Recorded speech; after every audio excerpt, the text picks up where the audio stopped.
Hey everyone, it's Richie. Hope you guys are all doing well, and today I wanted to make another tier list of the brand new Pokemon Pocket set. I want to go through a little quick explanation of tiers here.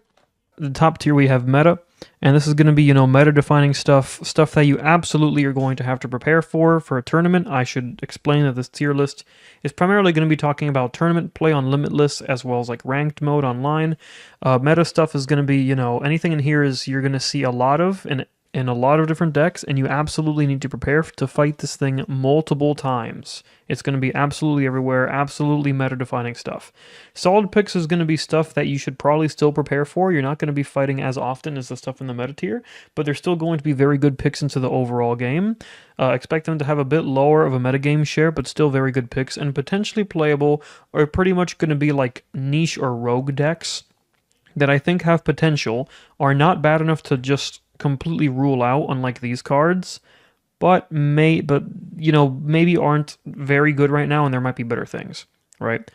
And that's pretty much going to be all the tiers. And let's just jump right into it. Let's start rating these cards. There's not too much to go through this time around. So the first card we're going to take a look here is Team Rocket Grunt, and I'm going to put Grunt in a solid pick, right?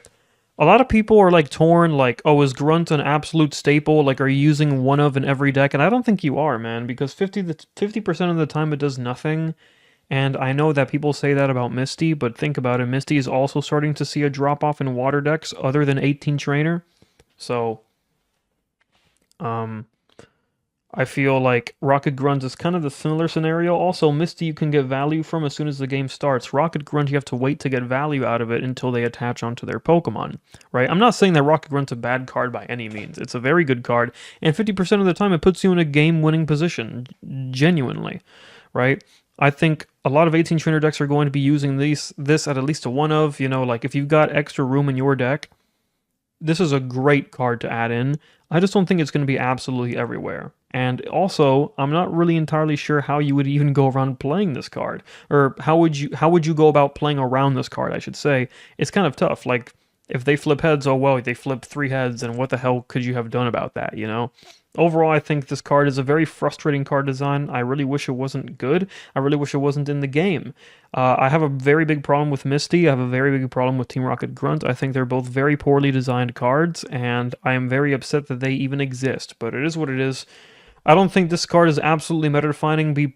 It's going to be in every deck ever, but you can make an argument for at least one copy of Team Rocket Grunt in almost every relevant deck right now, and that's something notable.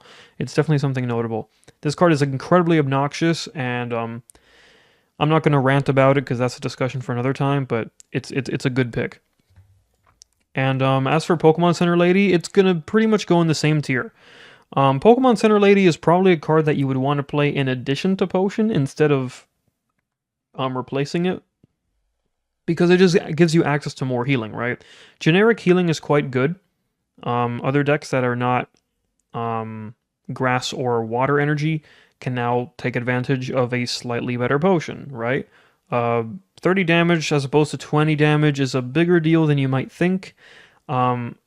I think a lot of decks that like to use potion might end up replacing it with this. I know I just said you probably shouldn't do that, but decks, we only got 20 slots in the deck, right? So the only advantage to Potion over Center Lady is that you can play multiple of them in one turn, and with INO it might be possible to dig for your potions, but we'll see. I think Potion still has a place in the game as 100%. This is not power creeping Potion. Let me get that out of the way. This card is not gonna power creep Potion, because the fact that Potion saves your supporter slot is a very, very big deal, because now you can research into Potion, you can INO into Potion, you can draw into it. You cannot do that with Center Lady. So that's a pretty big downside of Center Lady. I think this is still a good card. It's definitely not bad enough to be down here or anywhere down here. It's a solid pick. I don't expect to see it in every deck, but this is a good card. It's a good card. Red is absolutely meta-defining. This might just be the best card to come out of the entire set. It's definitely top 3, 100%. Red is absolutely game-changing. It is Giovanni on crack. I know Giovanni works on everything and Red only works on EXs, but that doesn't really matter too much when the entire meta is pretty much EX Pokemon. So Red is absolutely gigantic. Being able to boost your damage ceiling by 20 is such a big deal, I can't even begin to describe it to you. Palkia's Dimensional Storm is hitting 170 damage now. Arceus's Ultimate Force is hitting for 150 now. You can one-shot Dialga and Palkia and shit like that now. Like, that's just absolutely a gigantic deal. Red is going to be used in every deck that was running Giovanni before, and I expect decks that weren't using Geo before to slot in one or maybe even two red. It's that good. Genuinely, this is an absolute game changer. Red is, if you're pulling from this pack and only looking to get the super relevant stuff, you want red. You want red over these two cards, 100%. This is probably the best supporter to come out of the set, 100%. Red is pretty ridiculous. And our last supporter card here is Ino, and you could make an argument for either of those two tiers, to be honest. Like, I think part of me wants to put it in solid picks, but I think I'm going to move Ino up to meta. I'm not entirely sure. I haven't actually looked at Limitless to see how many people are using this card. I don't know which one of these two to put it in, but Ino is an incredibly solid card. Being able to trade out your hand is a very big deal. You can fix bricked hands. You don't really use Ino for the disruption at all. You're much better off using something like Mars if you're doing that, but you're using it to just refresh your hand, and that's very valuable. The thing is, I'm going to put it in solid picks because I don't think that every deck wants to use Ino, because not all the decks need it. I mean, it's more draw power, sure, but the only decks that I think are going to be slotting in 2 copies of Ino are Stage 2 decks, and Stage 2 decks aren't very good.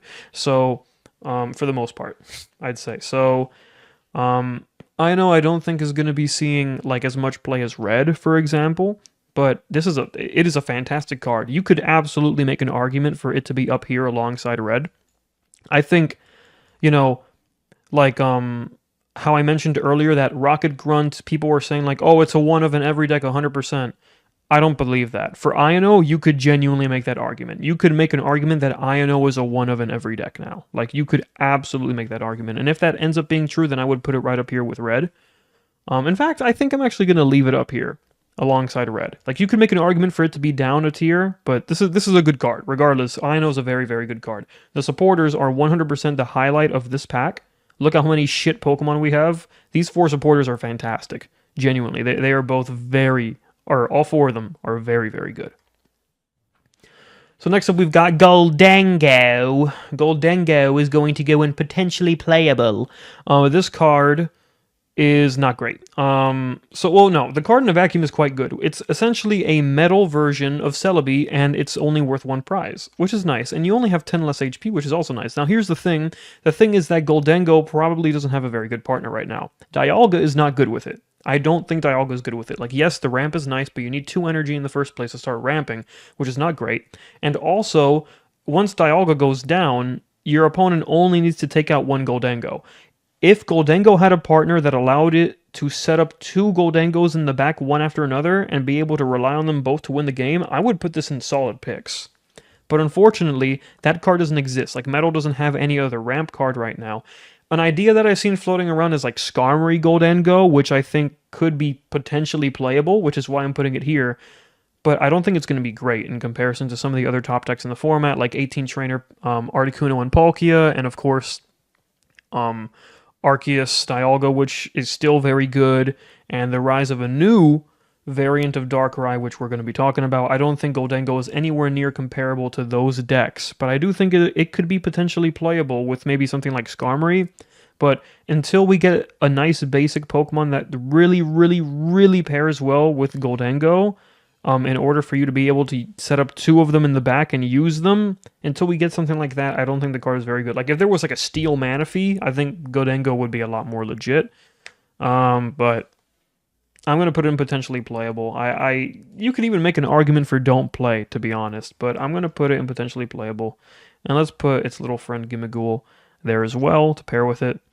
I'm going to put Cyclizar in the same tier, potentially playable. You could make an argument that this card might be better than Farfetch'd. Yes, you lose out on 20 damage on your first attack, but you have 20 more HP for the same retreat cost. And that's quite nice. And after your first attack, your over-acceleration attack is going to be matching Farfetch'd in damage, so you do 60 damage over 2 turns as opposed to Farfetch'd's 80, so you lose out on 20 damage on your first turn. But having an extra 20 HP is quite relevant. I think that Farfetch'd is still a good card, but that 60 HP is really starting to look kind of bad on just a basic Pokemon. Like Manaphy gets away with it because Oceanic Gift is low-key broken, and because having water energy on your Pokemon is really good because of Irida. But Farfetch'd though, like it might have been a stable before, but it's just looking worse and worse every pack. And you could make an argument as with for Cyclizar being kind of like a nice middle ground in between Farfetch'd and Kangaskhan, but like Farfetch'd isn't amazing anymore if you ask me, so Cyclizar by extension is not going to be amazing. I think there are decks that are going to want to play this for sure, but um I wouldn't put it any higher than this personally. I still think it's a cool card though. It is a cool card, and you can make an argument for it being better than Farfetch'd. Beedrill is also going to go into the potentially playable. I'll go ahead and put its friends there. So Beedrill actually has some stuff going for it, right? I thought this card was going to be dead on arrival. I think it actually, you can make an argument that it is, but it has some stuff going for it, right? So the Weedle is not terrible because you can pull another Weedle out of your deck. The Kakuna is not terrible because you can paralyze the opponent and have them not attack you. And also 20 damage for 1 energy is not great, but with the paralysis, I mean, that's a pretty good attack, right? And you scale naturally into Beedrill because Beedrill requires 2 energy for the Crushing Spear, right? So here's the thing about Beedrill, right? Ideally, the only idea I have seen with Beedrill that I think could be remotely playable is Beedrill, what would it be? Beedrill 14 Trainer, right? And the idea is that you can use Weedle to multiply your second Weedle out of the deck, which is really, really nice. And that also means that you don't even need to use Pokeball in this deck, right? I wouldn't think you would. I mean, do you? I don't think you do. With Weedle's Multiply, I don't think you need to use Pokeball in this deck, which saves you an extra 2 deck slots, which I think is quite nice. So you can use Weedle's Multiply to get the second Weedle out of the deck and straight onto your bench, which is nice. And then the game plan is to just get Beedrill online as fast as possible because you want to start denying energy from your opponent. Now the problem is you need to get Beedrill. There's 2 problems with this. The first is that Beedrill is a stage 2, so it's going to be kind of hard to get up immediately. If this was a stage 1, I would put it up here in solid picks, maybe even meta. But it being a stage 2 means that it might take a little bit. You could brick on it. And also, the second problem that Beedrill has is that you need to turbo this thing out really fast before your opponent is able to attack you. Because if your opponent is able to attack you, they can kind of mitigate Crushing Spear by just attaching onto the active every turn and swinging into you every turn. Of course, this means that they can no longer power up their bench, which is quite significant. But it's still ideal to deny them that first attack thanks to Crushing Spear. I think that Beedrill could potentially pair quite well with Team Rocket Grunt because discarding 2 energy in 1 turn, or, just 2 with 1 Heads and 1 Crushing Spear is a gigantic deal. And energy denial is an incredibly strong effect. Beedrill has some nice stuff going for it. 1 retreat cost only is nice. 170 HP is great. And access to Erica is also fantastic. Plus, for once, they actually printed a stage 2 that has a pretty nice stage 1 and basic to go alongside with it. So I think that Beedrill is potentially playable. The only thing is, you just got to turbo this thing out as fast as possible, and being a stage 2 is the main thing that's holding this thing back from being any better in, one of these 2 higher tiers. So I would probably leave it in potentially playable for now. I expect people to experiment with this, and I honestly would not be surprised if it does fairly well in tournament, but I don't expect it to be something that's super hyper consistent because it's a stage 2. Let's move on. I'm going to put Wug also in the potentially playable, and you could make an argument to put it in don't play, to be honest. But I'm going to leave it up here in potentially playable.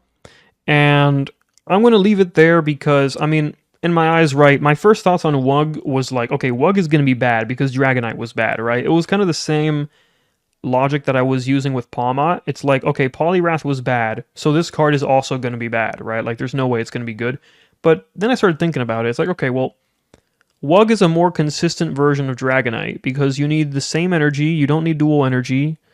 You can heal it. Well, you can also heal Dragonite with Irida, to be fair, but it's a stage 1 as well. It's not a stage 2. I think it has a cheaper retreat as well. So I think Wug is not a bad card, but the problem is that, of course, its attack is simply inconsistent. If there is a very big threat in the active spot, it's not like you can just choose to do 150 to it. You have to just hope you roll the 150 on it to one-shot. I think Wug can get online quite fast thanks to pop out throughout only needing 3 energy, and it forces your opponent to bench a bunch of Pokemon, which is nice, but Arceus already likes doing that in the first place. Wug is potentially playable, but I do not see it. Whoa, that completely fucked up. I don't see it ever being better than, Palkia EX or even Articuno EX. Um, I just don't see a reason to play Wug over those two Water EX cards, personally. And honestly, you could make an argument for Wug to be in Don't Play. In fact, do I drop it down there? I don't think it's as good as Beedrill. I'll tell you that. I don't think Wug is as good as Beedrill. I'm dropping it. I will say that Wug is probably the best of the cards here in the Don't Play section, probably, but don't play it. I don't think you should be playing it. So next up is Zard. Next up is Zard, and this one is a tricky one, right? This one's a tricky one because I don't think people have figured out this card yet, right? So here's the problem with Zard, right? The problem with Zard, besides being a stage 2, is that it wants to stoke for a turn. The way that this card is designed is heavily incentivizing you to leave Zard in the active for 1 turn in order to get your stoke off. And then now you can start spamming Steam Artillery every turn for 150. The problem is that by the time you get your stage 2 online and stoke for a turn, the chances are that even if you take out one of your opponent's Pokemon with the Steam Artillery, there's a good chance that Zard is just going to get knocked out next turn, right? So playing this with Moltres isn't very good, because at that point you might as well just play the old Charizard.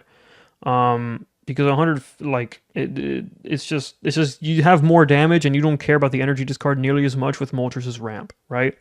So the other ideas I've had with Zard potentially is, maybe using it with like Heatran Arceus, maybe using it by itself, like 14 trainers, like Beedrill. Maybe even using it with water energy, with dual water fire energy behind a Druddigon. And water energy enables, because, Stoke gives you all the energy you need in the first place, right? And you can attach water energy to it to enable Irida. So maybe with Druddigon it could be something. But personally, if you ask me, I think the other Zard is just straight up better. Like, you don't need to sit in the active for a turn, and you one-shot everything with 200 damage anyway, so you don't even need red in the deck at that point. So I just don't think this Zard is as good, personally. Who knows? I might be wrong about this. People might figure out a really nice way to play this and make it consistent. INO does help this thing out, just like every other stage 2, just like Beedrill. But I just think the other Zard is better. Pikachu, I'm putting this in Don't Play. You know what? Like, I was going to put it in potentially playable. I'm going to put it in Don't Play. Electric sucks right now, man. I'm sorry. Like, fighting is absolutely everywhere because, of course, Arceus Dialga is just absolutely everywhere. And there's been a couple talks of this Pikachu with, like, Magnezone and Pachirisu, the new Pachirisu, which we can actually talk about right after Pikachu. Might as well put it down here as well. So the thing is with Pikachu is that 120 HP is just way too low for a basic EX now. Like, even with Cape, it's very hard to survive anything, and giving up 2 prizes sucks. This means that Pikachu pretty much has to be used exclusively as a finisher. Discarding all energy off a Thunderbolt means that you can't just ramp it up with Pachirisu a bunch and then attack multiple times in a row, which also really sucks. There's been some ideas thrown around again with like Magneton and Pikachu and stuff like that, and with Pachirisu as well, but personally, those decks haven't been doing super good in tournament at the moment, and Electric also is just kind of a bad typing right now because fighting is everywhere thanks to Dialga Arceus being as good as it is. So I just don't think that Pikachu is very... I just don't think it's very good, personally. I think the Electric type in general is just... I think it's the worst type in the game at the moment. Genuinely. I think Electric is just the worst type in the game right now. It genuinely has not a single good, like, super meta card that is being played a lot. With the exception of Magnezone, and even that is starting to fall off thanks to another card that we're going to talk about here. And as for Pachirisu, Pachirisu was personally my most excited... It was the card I was most excited for coming into this format.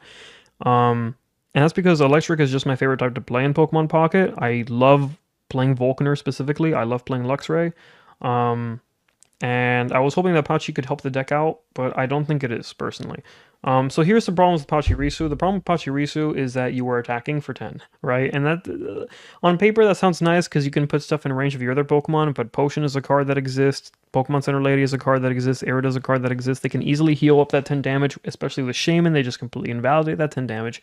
And because you are attacking, it means that now you're prone to Druddigon chip, you're prone to Rocky Helmet chip, and that's not good because those are kind of everywhere. Now, Druddigon is not really everywhere, but Rocky Helmet is kind of everywhere, right? So honestly, Pachirisu would have actually been a better card if it just did 0 damage. Like, if Pachirisu was just Electric Manaphy, it would have been a much, much, much better card. But unfortunately, that's not what we got. We got something that attacks into your opponent, and that's actually worse right now, if you ask me. 70 HP is nice for a ramp card, just more than you would think, but I still don't think it's great. With Rocky Helmet with Pachi, yes, you can discourage them to attack you, but again, Darkrai is a deck that exists. They don't necessarily have to attack you to deal some damage. And yeah, in general, I just think that Pachi is a very mid-ramper, and it doesn't have a fantastic card to ramp to right now. Again, like, relevant electric attackers at the moment are kind of none. Like, Pikachu EX is a fun idea, but I just spent a little bit explaining why I think that card is not so great right now. Even though the 150 nuke is nice, like, it's a lot of damage, you're going to pick up a KO, but the problem is, like, I just don't think there's anything stupid, like stupid good to pair with it, and I think the ramp is just too slow for it to be worth it. I just think electric is kind of in a weird spot right now. I just think it's kind of in a bad spot. And, like, relevant electric attackers, like I was saying before I went on this tangent, like, Luxray is a stage 2, it's too slow, it's too reliant on Volkner. Well, the Volkners are the problem. The problem is that it's a stage 2. Evire is a fun idea, but I think Evire is just better off being paired with Magnezone and dropping Pika EX and Pachi entirely. Thanks to both attackers being able to charge themselves up. Of course, Buzz does need to be in the active though. And yeah, I just think that overall, Pachi is kind of a disappointment. It just didn't end up making enough of a splash. Like, we just need better electric cards, I think. Pachi has the potential to be playable later when we get something better. Pika EX is not it. I'm sorry. I'm not a believer in the electric type at the moment. And it's a shame because, like I said, it's my favorite type, but I think it's just kind of bad right now. And that sucks, but it is what it is. Next up, I want to talk about Meow. Meow's going to go potentially playable. So here's the thing about Meowscarada, right? This card has a lot going for it. 140 HP is a fantastic, like, I don't want to say fantastic, but it's a good HP stat, right? Like, with Giant Cape, you are now surviving a lot of attacks. Thanks to you not being an EX Pokemon, they can't even Red to boost the damage. They can Geo, of course, but assuming they have no Giovanni, which I assume will drop off in popularity now that Red exists. I don't think Red power creeps Geo, but I think Geo is going to see a drop off for sure because non-EX decks are not very common at all. But with 140 HP plus a cape, it means that now you can survive Dimensional Storm, you can survive, well, you were already surviving Arceus's Ultimate Force, but now you have a little bit more health to work with, which is nice. You can survive, you were already surviving Chaotic Impact as well, but again, you have some more health to work with. You were surviving Dimensional Storm, like I mentioned. You can survive, I guess, Pikachu's attack, right? Thunderbolt. You can survive, like, a lot of high-end attacks. You are now living at 150 HP, or 160 HP, sorry, which is nice. That even plays around Darkrai, you know? Like, you can take a Darkrai ping into a Chaotic Force from Giratina. Like, you live that, because that's 150 damage total. You have 160 health with Cape. So, like, that's pretty significant. Your health is nice, and your attack cost is nice. Only 2 Grass Energy for potentially 130 damage is nice. Your 1 Retreat is also great. But here's the problem with Meow, right? The problem with Meow is that it's a stage 2.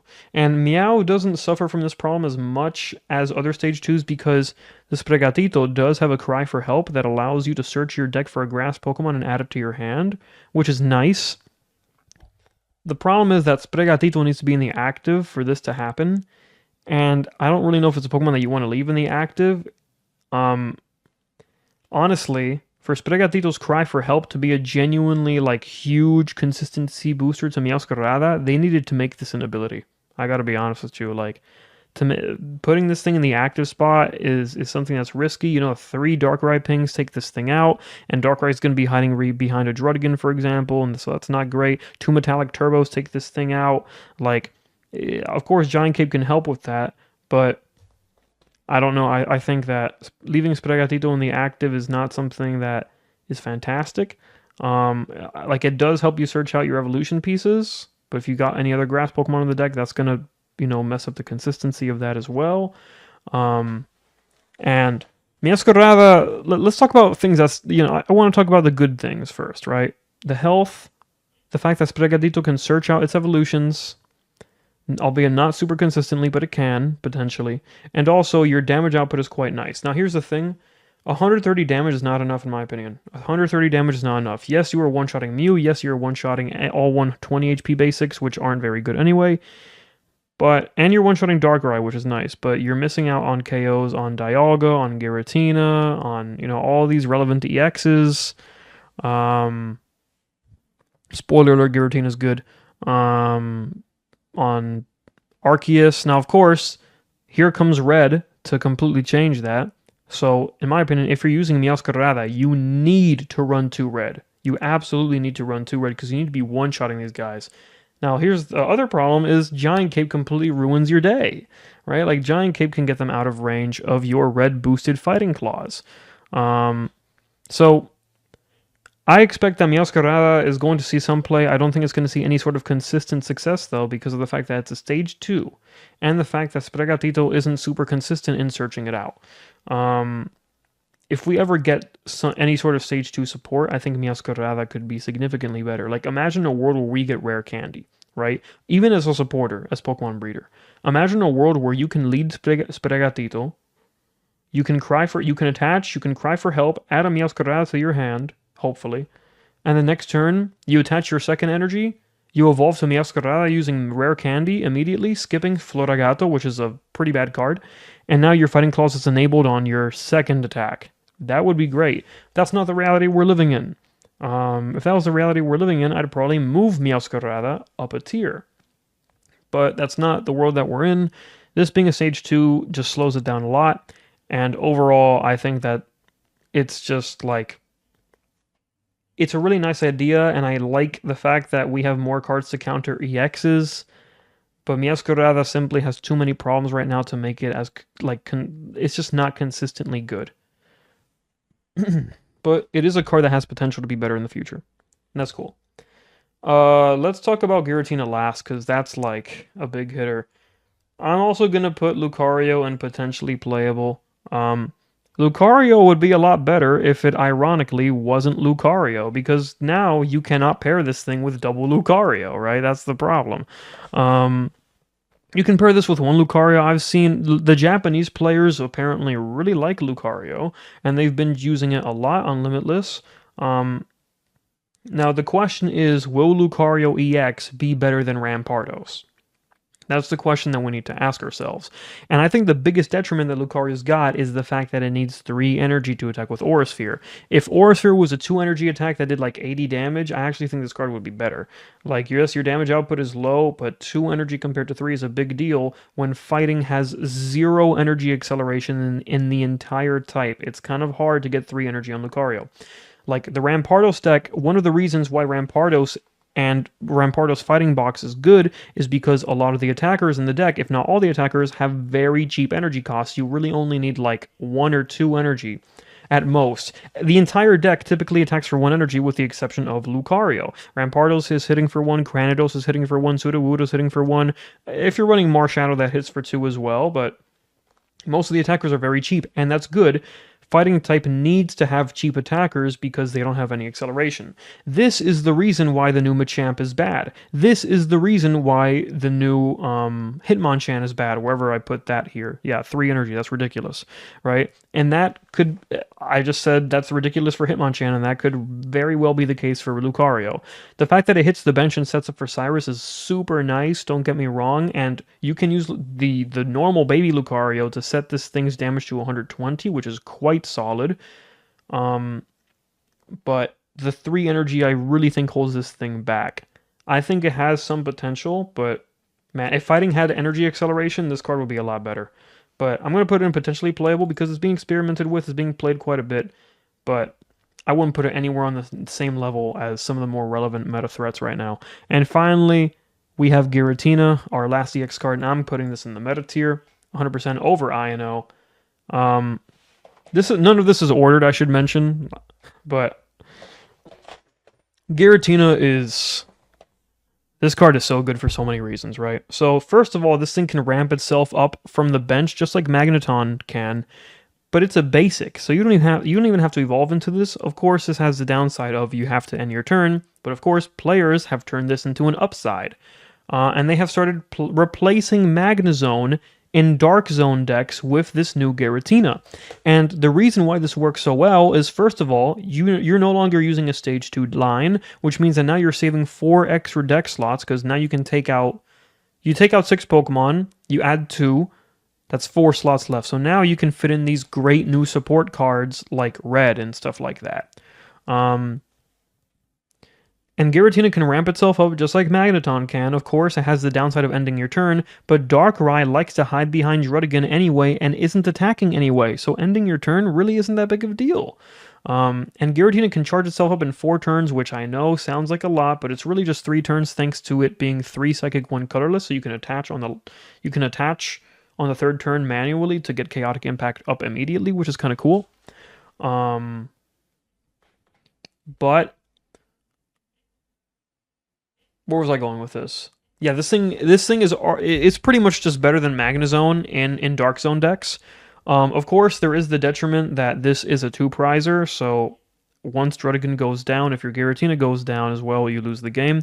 But this thing has a much higher damage ceiling than Magnezone has as well, and is often able to finish up games by itself. Like, there's a lot of scenarios where Druddigon goes down, Giratina comes in and finishes the game thanks to Red, right? I personally enjoy running double Red in this deck because now you can hit for 150 twice in a row, and damaging yourself is relevant, and you have to be careful, and you have to play around it, but Giratina is a fantastic card. There have been some other ideas thrown around with this thing besides just Dark Zone. I've seen people slot it into Arceus Dialga. They've taken out the double Shaman, or Shaman Mew, the other 2 basics they used to run. They have taken them out and instead added 2 copies of Giratina, and that enables Dawn plays onto Arceus in the active, which normally would be a bad start for you. So I've seen that. I've seen Giratina played in people have even been saying some people have even been saying that maybe Mewtwo's back now because we have another ramper that's not just Gardevoir. So in a similar vein to Magneton being kind of splashable everywhere, Giratina is also kind of splashable. It's not as splashable because you have to end your turn if you're ramping with it, but it's still a very, very good card. It's absolutely the best EX to come out of this set. It's not even close. I expect it to be a meta-defining threat for the entirety of this format. Giratina Darkrai is probably the better version of Dark Zone now. It's just the better way to play the deck. Magnezone is kind of out of a job with that. Giratina has taken over its spot, and it's a great card. It's got great bulk. Its attack is great. It can ramp itself from the bench, and having to end your turn to ramp is not a big deal when you're hiding behind Druid anyway. So Giratina is a very, very good card, and it's absolutely everywhere on ladder. It's absolutely everywhere on tournament. I think it's even won a couple tournaments already. So yeah, Giratina is a fantastic card, and I expect it to remain that way all throughout this entire set. So finally, before I end off this video, because this is getting quite long, I want to talk about here in the Don't Play section. I'm just going to very, very briefly go over some of these cards now. So I'm just going to go just like super quick. This Bidoof sucks. The other one does half of your opponent's max HP. That's way better. Venusaur isn't good, so this Bibarel isn't going to be good either. The fact that the Stage 1 does not make up for its flaws. Don't play it. Raticate. Lol. There's nothing to say about this. This is just pack fodder. It sucks. The other Spiritomb is probably better. Same thing with Lopunny as Raticate. Lol. This is pack fodder. Like, whatever. Reverum, there's no reason to play this over other better single prize cards like Skarmory, for example, that can attack for 1 energy, and Bastiodon never really caught on, so this isn't going to catch on either. Licky's pack fodder. Wigglytuff, theoretically, having a potion every turn sounds really cool. I don't think there's any deck that can fit this in the game right now, so that sucks. Grafaiai is a tragedy, and I'll talk about it more when I talk about Clodsire. Essentially, Poison would be good right now if it wasn't for the Arceus, but I'll more into that in a second. Pinsir is pack fodder. This is better than the other Pinsir, probably. It sucks. Don't play it. The other Voltorb and Electros that we've gone in previous sets are better than these two, and also Electric sucks anyway, so don't play it. Machamp is bad because there's no energy acceleration. At least Electivire's got Volcaner, this thing's got nothing. Arbok, other poison cards are just better. Clodsire. Clodsire is a tragedy that I'll talk about at the end of this. This Hitmonlee is just a Hitmonchan. Like, it's just Genetic Apex Hitmonchan. I think Hitmonchan was Genetic Apex, right? I don't even know why they printed this thing. The other Hitmonlee is better because it can hit bench, and the other Hitmonchan and this card are the same exact card, but they're not good anymore. Sudowoodo is just a better choice. The Teleport Abra is probably better. This Kadabra is the first actual playable Kadabra, which is cool, but Alakazam is not worth it because it's Stage 2 Pokemon. This Mr. Mime is pretty much just pack fodder. Same thing with this Tentacruel. Dondozo's energy requirement to damage output is not worth it. Just use Articuno, 18 Trainer. It's better. This Magmortar, Smoke Bomb, it's not good. I'm sorry. Like, it's just not good. Drifblim, maybe this would have been relevant at the beginning of the game. Not anymore. Tinkaton, having a coin flip attached to a Stage 2 is a recipe for disaster. Stage 2s need to pretty much automatically win you the game when you play them. That's the point that we're at. They are seriously nearing unplayability levels. Genuinely. They need help that badly. Tinkaton sucks. I'm sorry. This thing, yeah, sometimes it does 160 for 3. Sometimes. It's not good enough. Floatzel is cool. It's like sniping Bruxish. Is this going to see any play in like Pokédex? No. Like there's nowhere where this thing fits. Sorry, not the other Floatzel is Bruxish. This is like Water Zebstrika. Zebstrika is not good anymore, so I don't think this thing will be good anymore either. What's not here is the promo Floatzel, which is kind of like a Stage 1 version of Bruxish, but it requires 1 less energy for the same damage, which sounds cool, but again, I don't think there's any deck that wants that. This Flamigo is pack fodder. Palmot, Poliwrath wasn't good, so this thing won't be good either. And Poliwrath is a better type, so Palmot's worse than Poliwrath. Like, yeah, like it has less of an energy requirement, and yes, it has free retreat, but being a water type is just way better right now. Hitmonchan, there's no ramp for fighting, so this thing is not good. If there ever is ramp for fighting, this thing will actually probably be very good. Tauros is a cool basic attack. I wish we got something like this for electric, but alas. In fire, it's not really... There's very water-heavy meta at the moment, so Tauros Fire isn't a good pick in general. And I just don't think Tauros has a place in the meta. Maybe you can pair it with the new Zard. I don't know. I think it's too energy hungry as well. I don't like it. Wugtrio we already talked about. Pikachu and Pachirisu we already talked about. And finally Clodsire. I want to talk about Clodsire. Clodsire is very, very sad. I really like Koga a lot. I do. I do like Koga a lot. It was the first deck I ever built when I started playing Pocket a week before Spacetime Smackdown dropped. And I really enjoyed playing Wheezing Scolipede a lot. It was a very fun deck. And Clodsire feels like very, very good support to the Koga archetype. 120 for 2 is great, and they're poison, so it's really going to be doing 130. On top of that, the Wooper can set this up. The Wooper, for only 1 energy, can poison your opponent and do 10 damage, and then you can just linearly scale into Clodsire and hit for 120 for 2. That's fantastic. In a vacuum, Clodsire is a great card. The problem is that Arceus is the best card in the game right now, and it completely invalidates this, because it's immune to poison and all other special conditions. If Arceus seriously did not need that ability. It's just unnecessary, as if the card wasn't good enough. It never comes into play anyway. I don't even know why it has it. It pisses me off. But that's the world we live in. And as long as Arceus is relevant, poison will never be good. And it's an unfortunate thing to say, because if Arceus didn't have that ability, I actually think that Koga with Clodsire, maybe even Grafaiai thrown in there, could actually be legit. Like, legit Wheezing plus Clodsire, and maybe like Salandit thrown in there, or Grafaiai thrown in there, because Grafaiai can poison from the bench, and that's really cool, you know? So, it could have been a legit deck. Like, legit, if Arceus didn't exist, I would put Clodsire maybe even in a solid pick. I don't know, I think, like, there's a world where poison could actually be a legit pick right now. But unfortunately, Arceus just completely invalidates all of this. It's just any sort of deck that relies about special conditions is just cooked. The cards just aren't good anymore. Miss Magius is suffering the same fate, and it's just an unfortunate fact that poison is not playable. because of Arceus. Therefore, Clodsire is not playable. It is what it is. And that's going to be it for the tier list. This is already a 40-minute long video, so congratulations. I somehow managed to make it even longer than the last one, even though I put all this shit in Don't Play beforehand. I'm very good at this. Wow. Anyway, that's going to be it for me. Here's the final tier list. I guess I should zoom out. Or actually, I can just hide my webcam, right? And I can zoom out a little bit. That's too much. There we go. Here's going to be the final tier list. These are just my final thoughts. And yeah, that's going to be it for me. Ranked is out now, which is super cool, and I'm going to be streaming that tomorrow, so check out my Twitch or here on YouTube tomorrow if you're interested on I don't know what I'm going to be playing. I'm probably going to be playing some sort of electric deck to see if I can get to Master Ball with something that's not very good, but maybe I'll just play Giratina Darkrai. I don't know, dude. But yeah, I'm going to be playing Ranked tomorrow, and we'll see how it turns out, so if you're interested in that, stick around. I upload Pokemon Pocket content like this and some gameplay every once in a while, so if you're interested in that, stick around. And these are my overall thoughts. What do you guys think? Am I wrong about any of these cards? Do you agree with me? Do you disagree with me? Maybe I'm undervaluing some of them, maybe I'm overvaluing some of them, but this is generally what I'm thinking about this set. And yeah, that's going to be it for me. Thank you so much for watching, and I'll see you guys around. Take care. And I'll see you guys tomorrow streaming for some ranked gameplay. Peace out.